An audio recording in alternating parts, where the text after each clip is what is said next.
పోగొట్టుకోలేదు. హల్లెలూయా. ఈ మాట కొంచెం బాగా అర్థం చేసుకుని మళ్ళీ చదువుతున్నాను.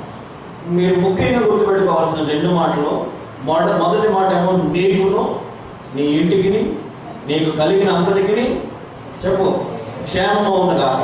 రెండవ మాట కర్మేలులో ఉన్నంత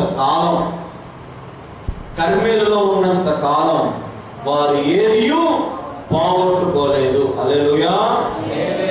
ఇప్పుడు ఇది కర్మేలు అనుభవం. దావీదు దగ్గర నుండి వచ్చిన వాళ్ళు చెప్తున్నారు, అయ్యా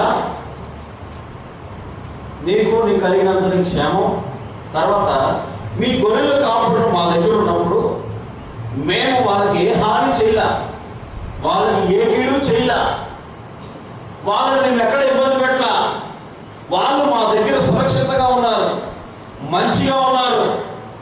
వారు కర్మేలులో ఉన్నంత కాలం, చెప్పండి ఎక్కడ కర్మేలులో ఉన్నంత కాలం ఎలా ఉన్నారట?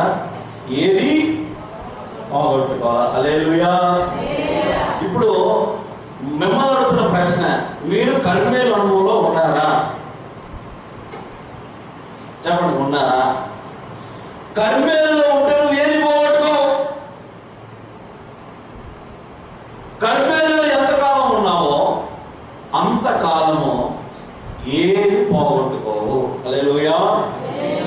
ఎక్కడ? కర్మేలు అనుభవంలో ఉండాలి. ఈ కర్మేలు పర్వతం మీద చెప్పండి, కర్మేలు అనుభవంలో మనం ఉందుముగాక. ఆమేన్. ఈ కర్మేలులో ఉన్నంత కాలం ఎంతకాలం? చెప్పు, ఎంతకాలం? చెప్పండి, ఎంతకాలం? కర్మేలులో ఉన్నంత కాలం నువ్వు ఏది పోగొట్టుకోవు. ఈ అనుభవం నీకు ఉండాలి. ఆమేన్. కర్మేలు అనగా ఒకటి దేవుని మందిరం, దేవుని మందసం,